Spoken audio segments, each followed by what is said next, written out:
Welcome to LOA Today. Walt and Doctor of Thinkology, Alyx King here on this January the 1st, 2019. It's a Tuesday, and we are just starting off 2019. Thank you for joining us either on the live stream or on the recording. Carlos has basically bugged out on us today. He forgot once again that we're doing this podcast. We're just teasing you, Carlos. But we'll miss him for today, but he'll be back next week. And he'll also be here Friday for the podcast with Linda Armstrong. So you get Alyx and I today, and Alyx has changed her hair once again in honor of 2019. I'll always change my hair. Always change your hair. Okay. Well, I thought it was in honor of 2019. So what did you do for 2019? No. You didn't do anything for your hair for 2019. I'm so disappointed. Nope.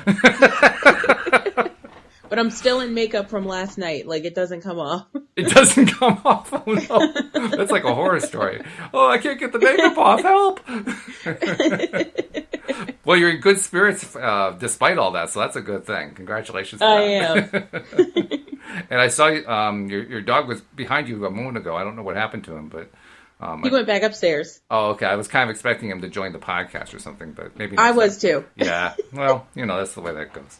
But anyway, this is a Q&A, and we're starting off the new year as a Q&A, but we're also looking at it as kind of a way to try out something new, because when the new year comes, you're supposed to do New Year's resolutions and change things up and get things shaken. Well, Louis and I and also Shelley last night were talking about how we really don't do New Year's resolutions anymore because we're deliberate creators, so we're creating resolutions all throughout the year. Like, this is what I'm trying to attract, and that's what I'm trying to attract, and so forth. So it didn't really seem to make much sense to talk about doing resolutions, but it did seem like a good time to try something new. So I was telling you before the podcast, Alyx, I was looking at Reddit, which you pointed out is always a dangerous thing to do, and you're right, that is a dangerous thing to do. Dangerous, but hilarious. But hilarious, yes, you're right. It's quite funny, some of it. And some of it just makes you shake your head and go, huh? Yeah. Yeah. What? What are you talking about? Speak English! Exactly. But some of it's good. The only thing is, and you said it really nicely before we got started here, Reddit always wants to find the most negative, controversial thing it can, because that's how they get the most popular stuff to the top of the list. And yeah, that makes sense. Right. But I'm thinking, why don't we just take some of those things and ask ourselves, okay, whatever it is they're talking about, what's the pivot? Abraham talks about the pivot, right? You pivot from what you don't like to what you do like. So what's the pivot side of each of these things? So I figure that gives us a nice way to get conversation going while we're waiting to see if there's anybody posting anything. Actually, I should get the screen up to see if anybody's posting anything too, because if they post something and I don't see it, that doesn't really help a whole lot. So not a lot. No, not really. No, so gotta get that up. But one of the first things I saw on Reddit, and I'm curious to see what your opinion is. I gave you a heads up about it before we got started here, but it says, if someone borrowed your body for a week, what quirks would you tell them about it so they are prepared? Which, I can see why that would be a positive or a popular kind of a question to ask. You get all kinds of interesting responses on that. But it's got that negative tinge to it. Like, it's the hint that, well, what are the things that are wrong with your body that you should warn them about in advance? And it kind of rubbed me the wrong way. It's one of the reasons why I thought to do this whole project in the first place with Reddit. So right. I would turn that around and say, well, if someone borrowed your body for a week, what benefits would you tell them about so they could take advantage of them? Because, hey, if you're going to borrow somebody's body for a week, you might as well get the best out of it, right? That's the way I look at it. So, like if somebody were to borrow your body for a week, Alyx, what's the big benefit that they should keep in mind? What's the great takeaway? This is what you want to really pay attention to when you're using my body for a week. That people will always come to you for advice because you're very wise. Ooh. Wow. Yeah. And here I thought it was going to be about the purple hair. I'm just blown away.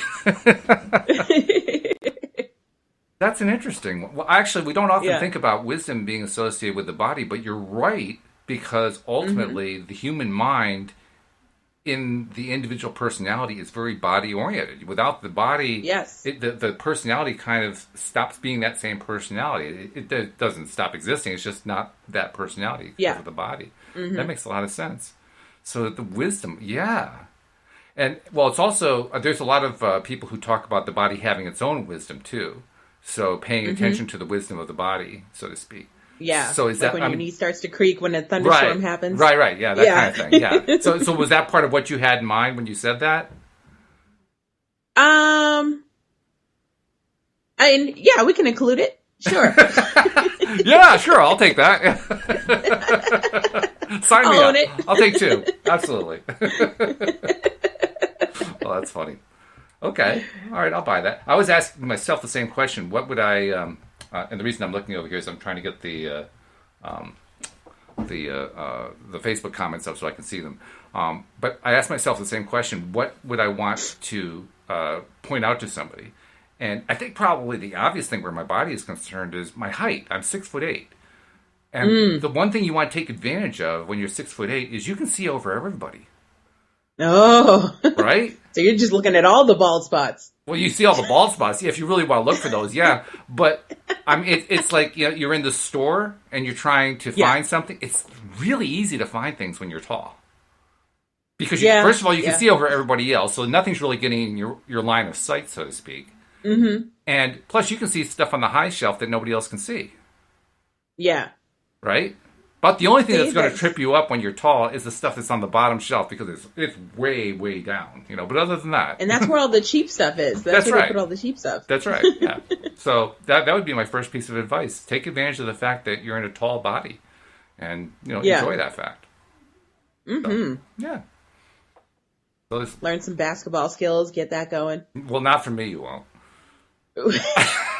Seriously, I have the only basketball skill I have is to click the clicker and watch the game. That's it. I'm serious. I was never a sports aficionado. I'm the same. I don't really have the eyesight for it anyway, but I never wanted to be the kind of person who would go into the gym and bulk up all the time, constantly pushing the metal, pushing the weights, so I could go out there and bang shoulders with other guys about the same weight in a game that is supposedly a non-contact sport. Right? Never did understand. Yeah. I mean, basketball... Non-contact, but causing concussions. Oh, it's one of the fiercest non-contact sports in existence. Yeah. So, no, I'm not a basketball player. I can criticize it. I can explain it. I can say, well, I know why this team is going to win over that team. I can explain that kind of thing. But no, you don't want me anywhere near a basketball court. I can't shoot. I can't jump. Okay, so I won't pick you for 2-on-2. No, it's not going to work. I wouldn't even pick me, so I understand. It's funny, though, how people assume that.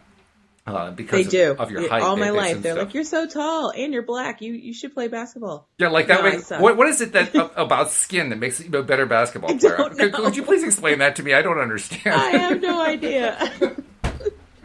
I grew up in a Jewish town. They just assume things. Oh, my goodness. That's funny. But it's true. I mean, my wife actually made me a T-shirt many years ago, shortly after we met, because she got a sense of what it's like, when we, speaking about being in a store, when we'd go shopping and we'd, see all the reactions from people and so forth, and realize just how often I get questions and looks and stares and all that kind of thing. So she made up a T-shirt, and the T-shirt said, across the top, big letters, answers to your questions. Number 1, 6'8". Number 2, no, I don't play basketball. And number 3, it's raining. How's the weather up there? Yeah, I never heard that question before. Yeah, I know, right? You're so original. But I always say that looking at the plus side of it, the thing that I love is the reaction of the little kids, particularly in the grocery store. Because you're a giant. I'm a giant. Well, not only that, kids are innocently blunt. They just are. Yes. They're the first one to notice that the emperor has no clothes. And because of that, they just blurt it right out. So it's inevitably, and the look always looks like this. It's like this. Mommy, he's tall. And Mommy's going, shh. Oh, God. But how could you not love that? That is so adorable when a kid does it's that. adorable. It is, yeah. But yeah, Oh my God. it's one of those things you just kind of either get used to it or you get pissed about it for the rest of your life. So I got used to it. And actually, I've gotten to the point where I have fun with it. So even your height, you can kind of turn around. So do people ask you to reach the things off the top shelf? Oh, yeah. Yeah, I've had that happen quite a few times. And I'm happy to help them. I'm happy to help them because I know what it's like when you can't get something. You know, when you can't. You should be able to buy the thing. You're in a store, for goodness sake. And you can't get the thing off the shelf. I mean, I think it was Walmart who started that trend. What Walmart had in mind putting stuff on a shelf that was 6.5 feet off the ground, I don't know. But they did. It doesn't make any sense to me. Yeah. I mean, you're tall, so you don't have quite as much problem that other people have. But you know what it's like for somebody who's really small. What are they supposed to do? Climb on a ladder? Yeah, I brought my ladder to the Walmart. Yeah. What do you brought the ladder for? Well, I got to get to the top shelf. Come on. Yeah. That reminds me of a show that I'm obsessed with. It's a reality show about little people. Oh, which one? It's called Little Women. Little Women. Little Women, okay. Because there are a few of those shows now. And there's like 3 franchises. I think there's one in Dallas, one in Atlanta, and one in... Ooh, I forget where the third one is, but... Oh, New York was the other one, but that one got canceled. Okay. But yeah, I'm like obsessed with like how they live their lives and like why they have to carry stepladders everywhere and like it's just so interesting. I just love watching it. Louise is a big fan of The Little Couple. The ones with the 2 kids. See, I never got into The Little Couple. I'm not a TLC type of chick. Ah, well, that's her one because she loves the little kids because they adopted a little Chinese boy and an Indian girl. And I have to admit, they are adorable. They are adorable. They kids. are adorable. Yes, and so that's she records and replays all of their episodes. Yep. I mean, currently, I think the episode that they recorded taking Will back to China so he could, see the country where he was born. Aww. I think that episode's been played 4 times in the last week. Wow. Yeah. It's gotten some airplay. Yeah. So yeah, that's her favorite one. Keeping track of the ratings is yes. basically what she's doing. Well, I guess well she's contributing to the ratings, let's put it that way. Right. That's what I meant.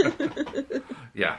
Yeah, she's enjoying it. But yeah, the reality TV shows about people who are who have the what do they call it? They don't call it dwarfism. They call it there's a medical name for it. I can't think what it's called. No, I think it is dwarfism. Is it dwarfism? I think it is. Oh, it is. Okay.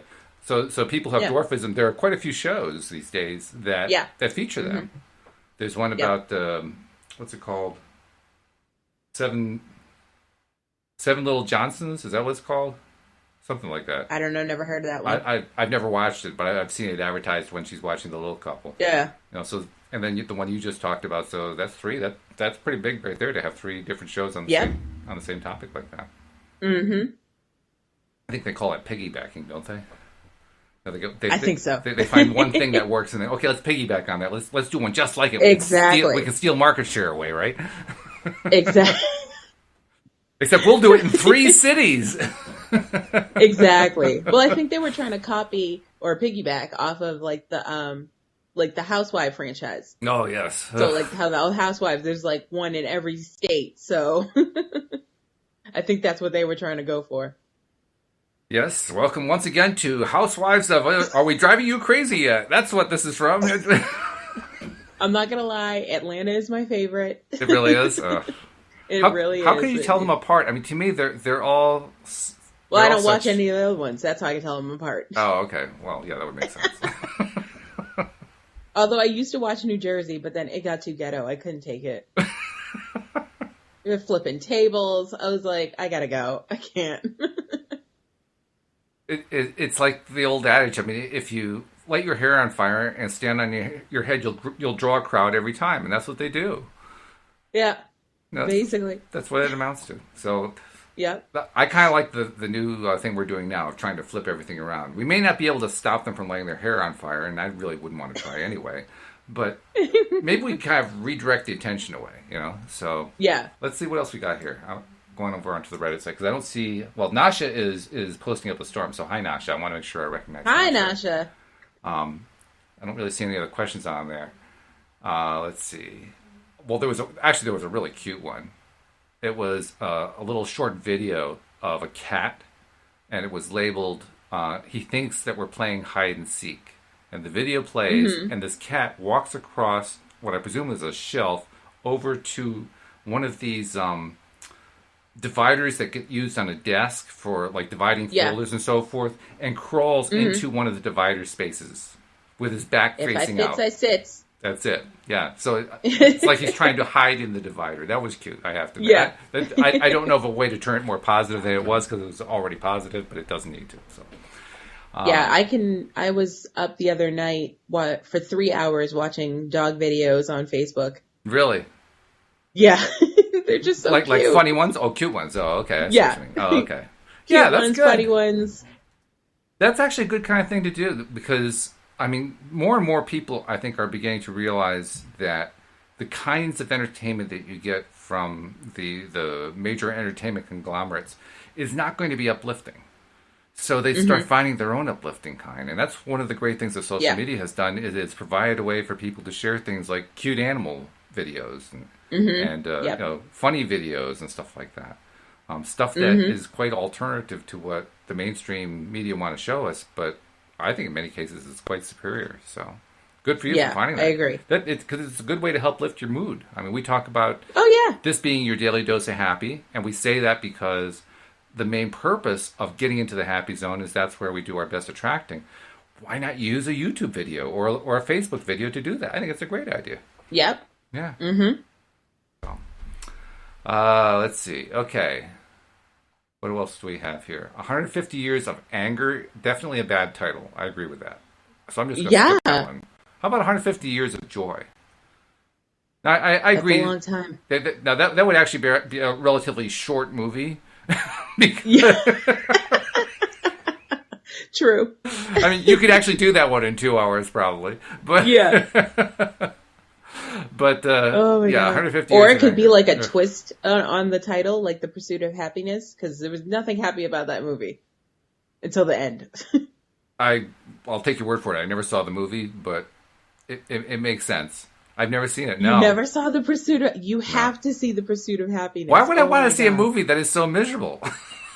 Because it's the way that it all comes together at the end is like it's your type of movie. I'm telling you, it's my type of movie. It's your type of movie. You're gonna enjoy yourself, and it stars Will Smith. It's a true story. It's a great movie. Is that the one with him being the father and the kid, and he's like trying to be a stockbroker or something like that? Yeah, and he's homeless for a while. It's that one. Yeah. Oh, okay. Yes, I did see part of that movie. I saw part of it on cable. Yes. Okay. Yeah, that looked pretty good, I have to say. I didn't see the whole thing, but yes. Yeah. That's kind of uplifting. He's ultimately trying to create a life for himself and his son, which is great. You know? Yep. I think it's a good thing. Mm-hmm. So let's see, what else we got here? I'm not seeing as many good ones as I saw earlier. The ones I'm seeing right now are really kind of stuff I don't even want to name. I don't even want to read them on the air. Just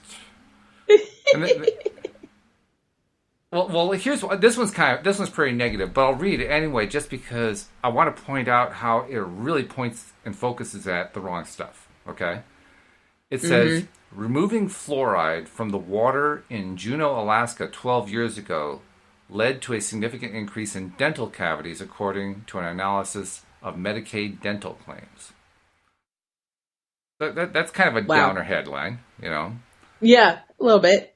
And sure, there is a connection. Everybody knows that fluoride does harden teeth, so, I mean, I can see the connection there. But wouldn't it be better to have a headline that says something along the lines of, adding fluoride help people, or... Yeah, but that's not clickbait. That's true, but what do I care about whether it's clickbait? Because if you're Reddit, you want people to click But I'm not Reddit. I'm just taking advantage of Reddit to turn things around. I don't want to be Reddit. No, I know. I'm just saying that's why they named the headline they named it. Oh, all right. Okay, yeah. All right. Yeah. Well, I'll give you a point for that. That's good. hmm I guess what I was asking, That's why would another you thing want that to? I would say that I would warn the other person if I switch bodies. Oh, what's that? I would say that I'm always right. Okay. Yeah.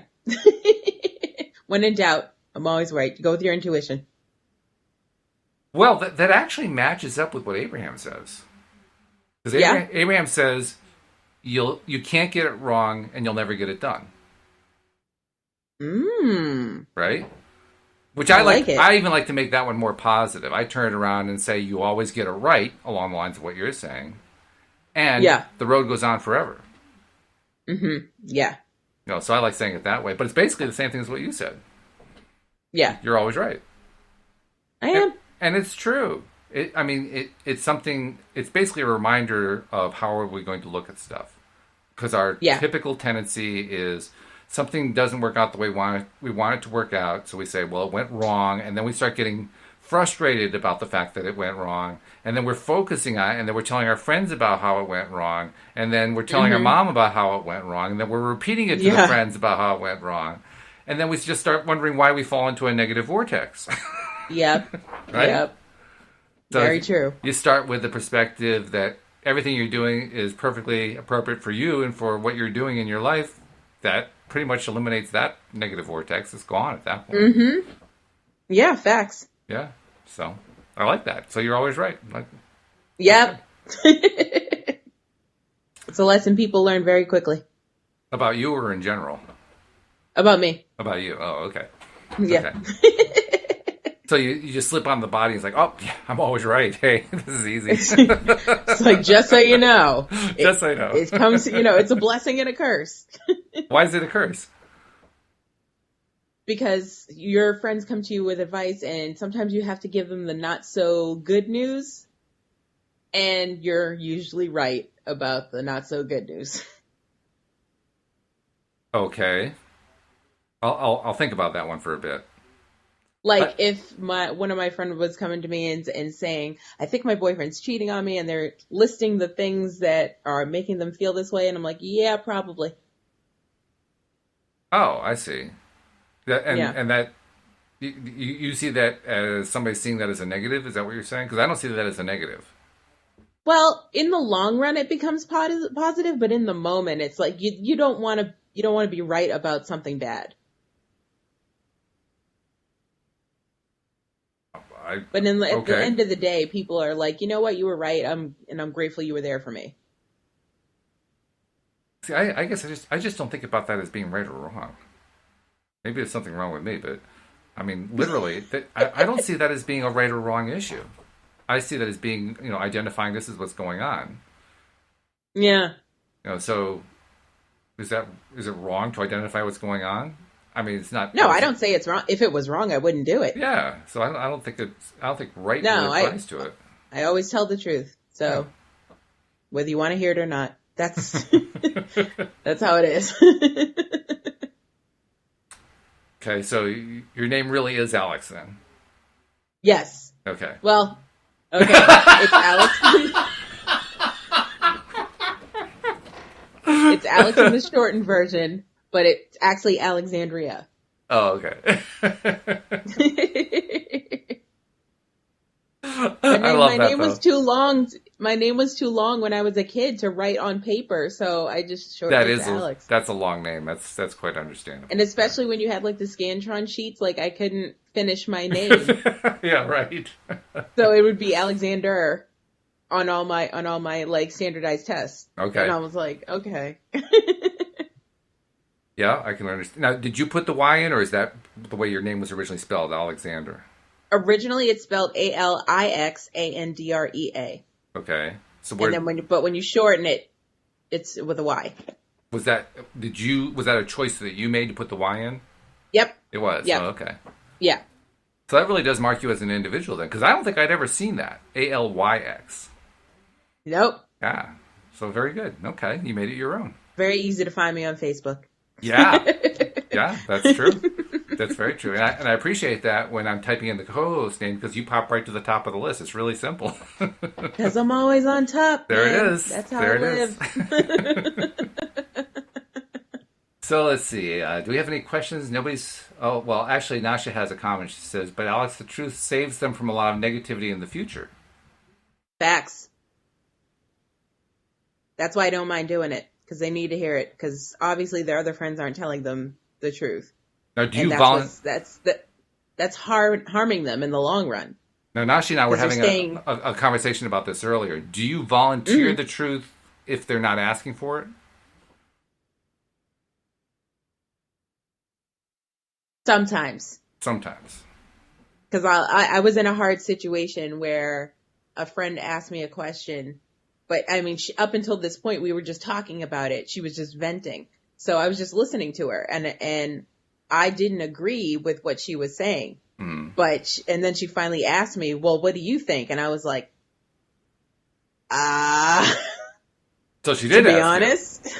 She did ask me eventually, but I was hoping that day would never come. Oh. Okay.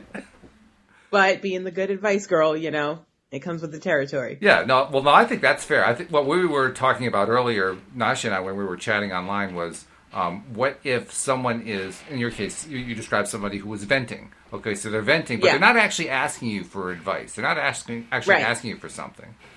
If that's me... No, I say something. If that's me and they're not actually asking me a question or asking me for advice, I just walk away. I don't want to hear the venting. There's no value in it for me, and if they're not going to actually ask my opinion of it, what am I there for? So I just get out of there. Oh, see, I love the drama, so I live for it, which is why I watch reality TV. Got it. Okay. Well, that puts you in tune with the vast majority of the population for sure. Because the population loves drama. And I don't think it's just in this country. I think it's true in every country around the world. But I don't like it in my own life. I like to be drama adjacent, but not like drama central. Well, yeah. I think it's also true for a lot of... Well, I can't say that across the board. Let's just say it's true for many people. They like watching the drama, but they don't want to be in the drama. Yes, exactly. Kind of similar to the motivation that some actors and actresses have. They don't want to be bad people, but they like playing bad people. Because if you play a bad person, you can do all the things that a bad person does, but there aren't any actual negative consequences for you. Exactly. Yeah. Yes. So kind of the same thing as that. Yeah, I agree. Okay. I've often wondered why it was that I was never really drawn to drama like most people are. And I think we're starting to touch on why that is, because I don't really like drama.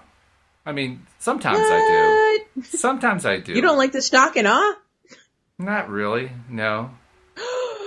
It's more along the lines of, where do I think it's going? Mm-hmm.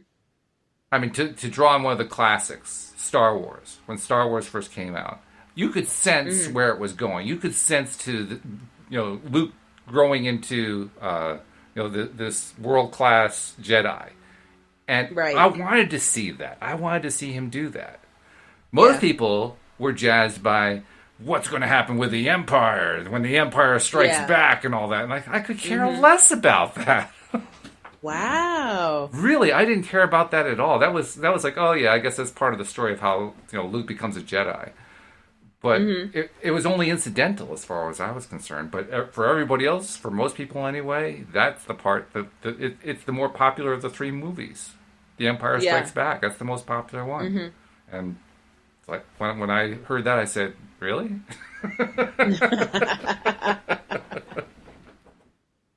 So to each his own. I think that's one of the reasons why I end up doing a podcast about your daily dose of happy. I just feel like there's been a lack of focusing on what feels good. There's been so much emphasis on all the negativity and the drama kings and drama queens, and the more dramatic you are, the more attention you get. And basically, I'm in the background going,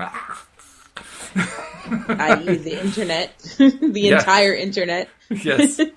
Yes. So anyway. Oh, let's see. Nasha's been posting some stuff. I gotta make sure we get this in here. She says, "Need a bigger screen here." She says she's not a fan of drama, and she says, "No, they vent, but they act as if they were only asking for advice, and you give them 100 advices, but then again they come back to their own venting." Complaining about the same problem I already told you how to solve. Yeah. Mm-hmm. So what do you do in that case? If they ask you for advice, you give the advice and they go right on with the venting. What do you do? I give them 3 chances. After the third chance, I'm like, 3 is my magic number when it comes to stuff like this. So I give them 3 chances. After the third chance, I'm like, listen, you can't complain to me anymore. Because if you're, for instance, if again, cheating boyfriend, if you're going to stay with him, then I don't want to hear it. Very good. I just don't care. Well, it's nice to know there are limits to the drama you like to watch. That's good. That's very good. Yeah. In other words, do something about it or move on. I can't put up with it for very long. Exactly. Okay. All right. I can appreciate that because notice that in the Star Wars trilogy, I like the idea of following Luke as he became a Jedi. It's about that person's growth. I love watching that person's growth. And to me, what you're describing you're all about the origin story. Am I? Yeah. What do you mean by the origin story? Like how things became what they are now. I guess. Like you're more interested in like people as people and why they think the way they think and how they were raised and stuff like that. Yeah. To a lesser extent, how they were raised. I mean, yes, that's part of it. In order to understand how a person got to where they are, you have to know that part. Right. But I think you were more on the right track when you said, I want to know where they're going. Yeah. I'm much more interested in where they're, from this point onward than I am from this point backward. Because this point backward is that's history. Yeah. And I mean, history's okay, but it's not what makes me sit up and take notice. And I've read a lot of history and I've studied a lot of history. History bores me. Yeah, well, that's just it. I mean, history is what happened then. What's happening is happening right now. Yep. So if I'm spending all my time focusing on then, I can't focus on what's going on now. True. So to me, it's an easy choice. I want to focus on now, and then I want to see where it's going. Yeah. That means I continue to focus on now every step of the way while we're finding out where it's going. Yep. And when I see that with somebody who's going through growth, that's really interesting to me. Mm-hmm. Because if I can understand how they're doing their growth, maybe I can apply it in my life. I like it. I mean, that's why I like the idea of Luke becoming a Jedi. I wanted to see how you do it. May the Force be with you. Okay, show me how. Seriously, that's what I wanted to know. I wanted to know how to use the Force. When I saw Star Wars, I didn't want to use it to go fight somebody. I just wanted to be able. Wouldn't it be cool to be able to do some of those things? I felt the same way about Harry Potter. Yeah. Oh, sure. Harry Potter, same kind of thing. I agree. Yeah. I became a Harry Potter fan after seeing the first movie. I didn't even really pay much attention to it when the first few books came out. I knew that it was a big phenomenon. Me neither. Yeah. But I read the books after I saw the first movie. Me too. And then continued to watch the movies. Exactly. Yeah. And it was because I wanted to see how these characters developed. I wanted to see how Harry grew up, how Ron grew up, how Hermione grew up, and all their friends, and what was it like when they were growing up, going to a wizarding school, and they're learning how to do spells and all that kind of stuff. That to me was the fun part. To everybody else, it was, what's going to happen in the big battle with Voldemort? Well, okay, that was all right too, but that's not what I was watching for. Now, so for me, it was the backstories that we didn't know about. That's what I like, the drama, the shock and awe. So, like, when we found out that Snape knew Harry's mother. That was cool. I did like that. I was like, oh, what? And that's where everything started to fit. Everything clicked. Like, all the loose pieces came together. Like, oh, of course, that would explain everything. Yeah. Yep. And it did. It was good. Mm-hmm. Yeah. Yeah, J.K. Rowling, she knows how to do it, man. She's a good storyteller. She very much is. Mm-hmm. I'm kind of looking forward to seeing the sequel movie, Fantastic Beasts and Where to Find Them. The latest one is about Grindelwald. I can't remember what the name of it is, but it's Fantastic Beasts 2. That's what I call it.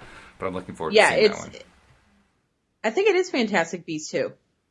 Is that what they're calling Because it? I've already seen it. Yeah.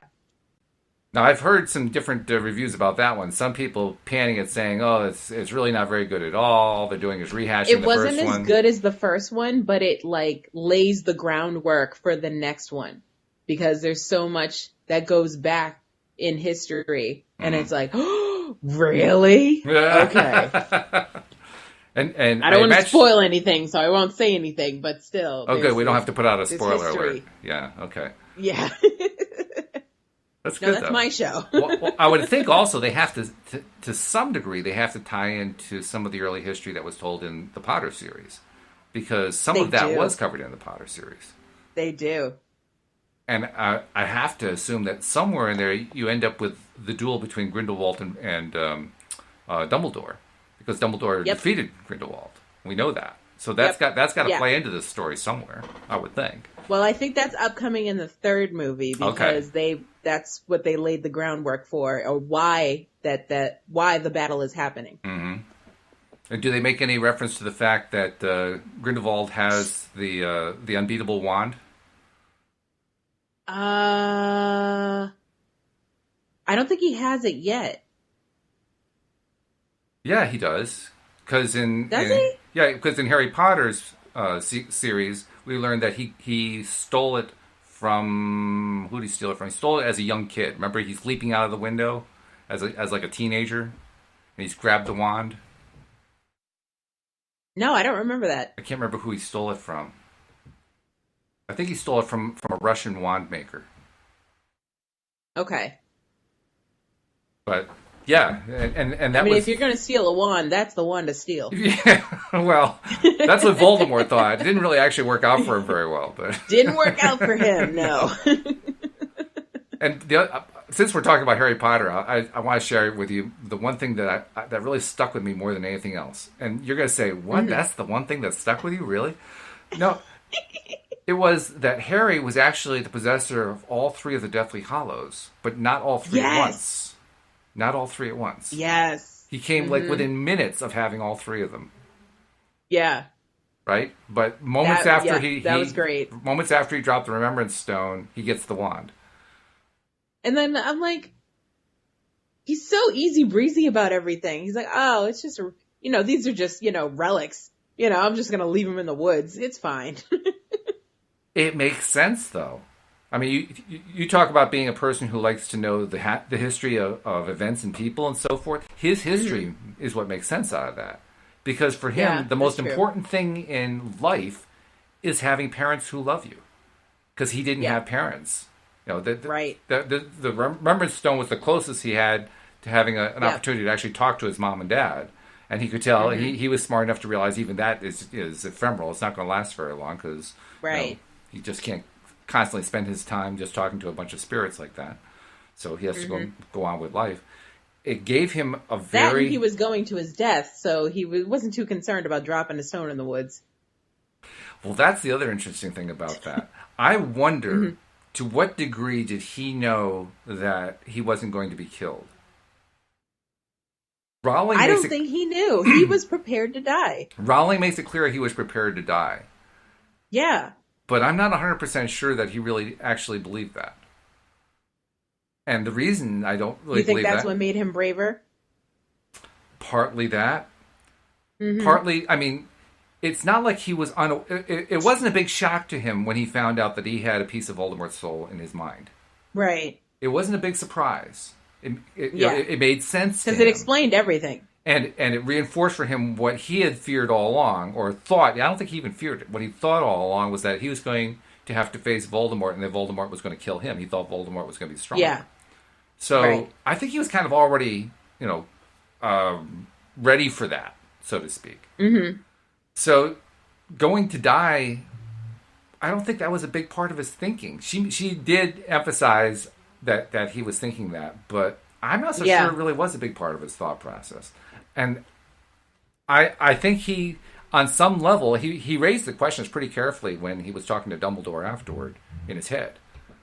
He raised the questions about, what happened to Voldemort, what happened to the soul and so forth. And he had it all. It was pretty clear he'd been thinking this stuff through. It wasn't all new to him at that point. Right. And then he asked the best question of the entire 7-book series. When he asked, Professor, is this all really happening, or is this just happening in my head? Oh, yes. And Dumbledore says, well, Harry, of course it's happening in your head, but why on earth should that mean that it isn't real? And I love that. That was like the best piece of philosophy to come out of the entire series. Yes. I love that one. Oh, I read that one, and I mean, I hadn't even read the final scene yet, and I was like whooping. I was so excited. I said, "Yes, that is so great." Yeah, Dumbledore's deep, man. He's been around for a long time. No kidding. Yeah. So let's see. Oh, Nasha is sharing some of her. Nasha is going nuts here. I mean, seriously, she is just pumping it out here. She was going back to what we were talking about earlier about people who don't really take the advice. She says such people can be energy vampires. The ones who ask for advice, but then they just vent out. Yeah. She's got that nailed. Absolutely. Yeah, they're just negative Nancy's. They just like to complain. And she has a question for you that came out of the conversation that she and I had earlier. She says, this is a question directed to you, Alex. What do you think is the meaning of the word ego to you? Ooh. I feel like it has a negative connotation to it, but I feel like that's like your essence, like that's like who you are. But it doesn't have to be a bad thing. It's only a bad thing if you make it a bad thing. Like, if you're egotistical, you know what I mean? Okay. That when we were talking about it, she asked me a question about ego, and my response was, you can ask 10 different people what they mean by the word ego, and you'll get 10 different definitions. Very true. Which means that the word is a very, very slippery word. So I'm always it's versatile.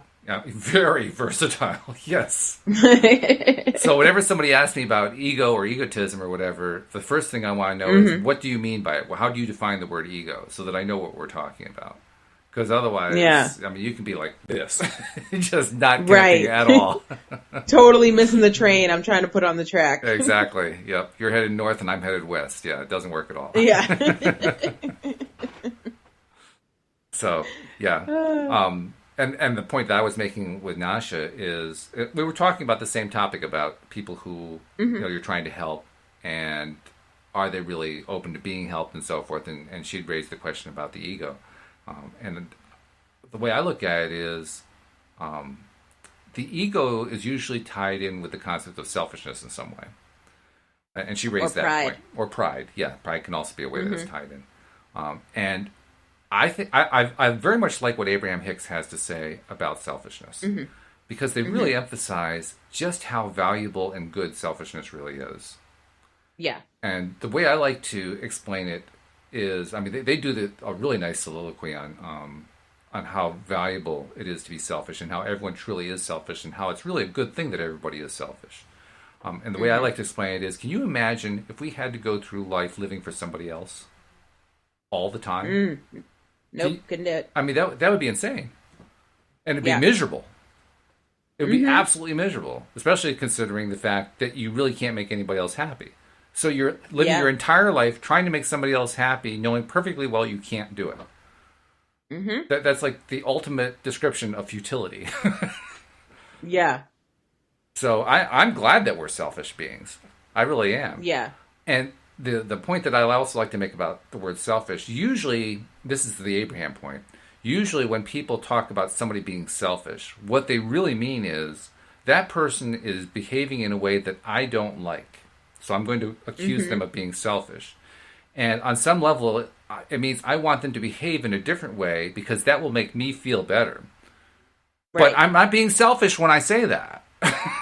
Which is nonsense, of course. The irony. Yeah. Of course you're being selfish when you say that. You're saying, I want you to behave a certain way so that I feel better about it. That's selfish. I'm sorry, but it is. It is. So it's one of those things that when you look at it that way, you begin to realize selfishness it's really been given a bad rap. It actually deserves a better reputation than it has. And it also reminds us that the people who use the word selfish or egotistical or whatever as a weapon are using it as a weapon. That's Yes. the key point. It's not how the other person who's behaving, it's not their behavior that is really of interest. It's the person who's making the accusation. Their behavior is what's of interest. Exactly. Yeah. Yeah. Because the moment you're trying to use a concept like that as a weapon is the moment you become an aggressor. And that's not so good. Not so good. Nope. So, let's see.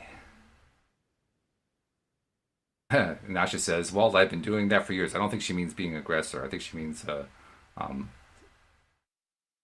staying away from getting caught up into the trap of oh, you're selfish.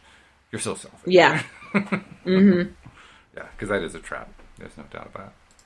I don't see any other questions there, though. So let's see what else Reddit has to tell us that we can turn into something positive. Okay. Okay, now here's one. This is okay. This is a little bit of a challenge. I'm going to see if you can turn this into a positive, but I think you can do it. Okay. Okay. This is a headline from the Daily Beast. It says, hackers threaten to dump insurance files related to 9/11 attacks. That's pretty negative.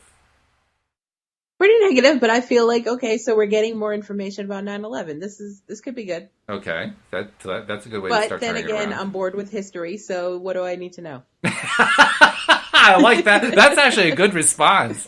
Like I'm done with that. No, that's in the past. I'm done. We can not leave that it behind. wasn't very important It and was. pivotal in our history. It certainly was. Yep.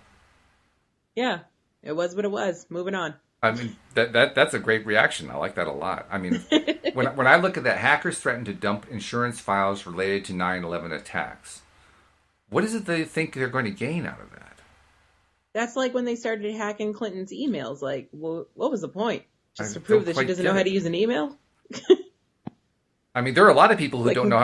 It isn't even how to use an email. She doesn't know how to set up an email server. And I actually do know how to set up an email server. And I can tell you for a fact that most people who try to set up email servers do not know how to set up email servers. They don't know how to secure them. They don't know how to make them work properly. They certainly don't know how to protect everything. But doesn't she have people for that? There are people who are professional IT people who don't know how to do that. Wow. I'm serious. I'm quite serious. Or if they do know how to do it, they can't be bothered to take the time to do it. Yeah. Yeah. So, Yikes. Okay. Well, so that's what did all that accomplish? Well, it showed that there are people who are in the IT field who just can't be bothered to do the job correctly. So what? Nothing new here. That's been going on for a long time. No new news. So hackers threatened to dump insurance files related to 9/11 attacks. So insurance files. By dump, I guess they mean publicly dump them, make them publicly available. Yeah. Yeah. So I don't really want to read the article to find out whose insurance files are, but it sounds like the hackers are trying to embarrass somebody. Yeah. That's where it sounds like it's going.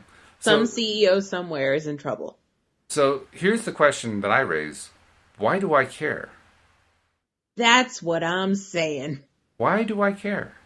Why is that? Why is this important? It's not. Because it has the word 9/11 in it? That's why this is important? Exactly. Well, I got a better idea. Why don't I read the next Reddit article instead? Because, I mean, that one's just pointless. Yeah. Let's just skip right over it. We'll skip that one. Okay, well, here's another one. We are not robots, says the quote. Amazon warehouse employees push to unionize.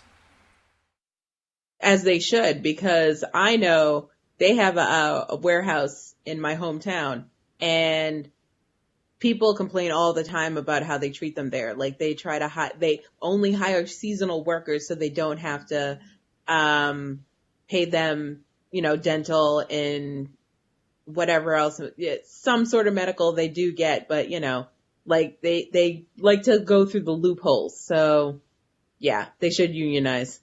See, I'd like to rewrite the entire headline, and instead of the current headline, excuse me, the current headline says, "We are not robots. Amazon warehouse employees push to unionize." I want to rewrite the headline to say, "Amazon warehouse employees don't care about whether they're robots or not. They start visualizing on the job they want instead."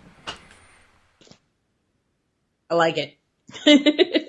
Let's take all the angst out of it. Just put it right on where all that is focused on where we don't want to be. We don't want to be working for a company that treats us badly and treats us like robots. So therefore, we're going to put all this energy into unionizing to complain about the fact that we're being treated like robots in the hope that if we do that, we will somehow not be treated like robots. Why not just trying to attract a job we like? Yeah. Just cut through the swath. Make it real simple. Because otherwise, you're just going to keep attracting more opportunities to get pissed off about the fact that a company is treating you like a robot. But not everybody's on our level of vibration, though, Walt. Well, that's why we're doing the show. Facts. That's why we're reading this stuff. We're turning the headlines around to tell people, hey, you're looking at it all wrong. Here's the way to look at it to your advantage. You know? Mm-hmm. I love this next one. This next one's very good. Gas station employee. This is like an LOA headline. Gas station employee goes up to boss and asks for a vacation. And she playfully tells him, I don't think so, honey. He goes on to show her his $258.5 million Powerball ticket. Oh, no. I love it. That's fantastic. I do think there was probably a little bit of angst on his part going on there. Like, he wanted to stick it to her, but... Oh, definitely. But putting that part aside, I mean...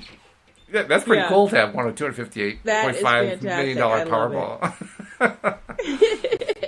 I mean, I'd rather see the headline say, gas station employee explains how he won $258.5 million Powerball. And then hear his story about how he focused positively and got really excited about winning the lottery, and sure enough, he won it. That would be a much more interesting story. Mm-hmm. But, oh well. Hey, at least it wasn't a terrible headline. If everyone shared their secrets about how to win the lottery, then everybody would be winning the lottery. You know, that is an interesting question. Mm-hmm. Because mathematically, everybody can't win the lottery. So that's true. So here's the interesting question. Is it really worth our time to focus on trying to win the lottery? Not that it's a bad thing to do. I'm not saying it's bad. I'm not saying that you shouldn't try to do it. I'm just wondering how much are we limiting ourselves by doing that?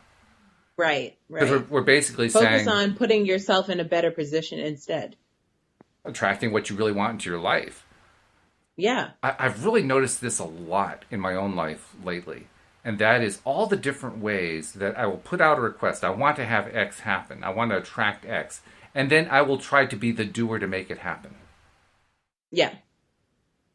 But that's not how the law of attraction works. And I've been among the many who does counsel people, don't just sit on your butt waiting for it to happen. Go out and do. Mm-hmm. But this is the thing that I've refined it down to.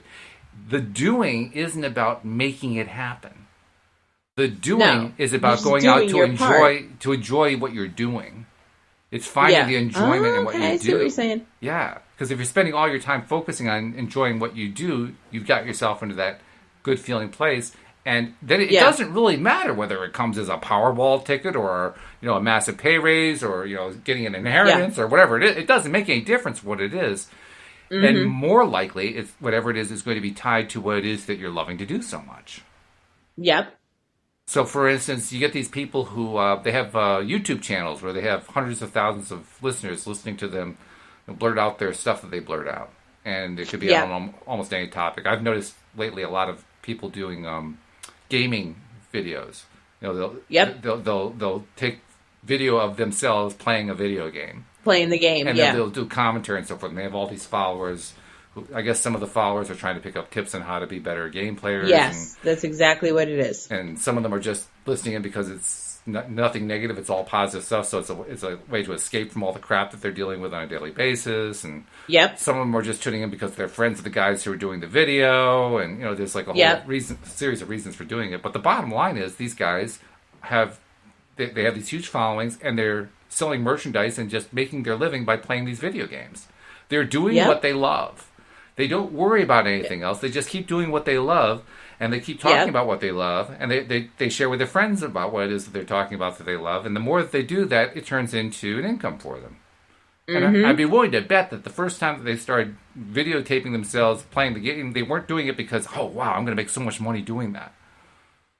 Unfortunately, that's what the stigma is now. They're like, oh, I could be a YouTube star. That's what it is now. But in the beginning, that's not the way it started. No. Right. When it Right. started, it was like, hey, I want to show everybody else, what I've learned to do playing the video game.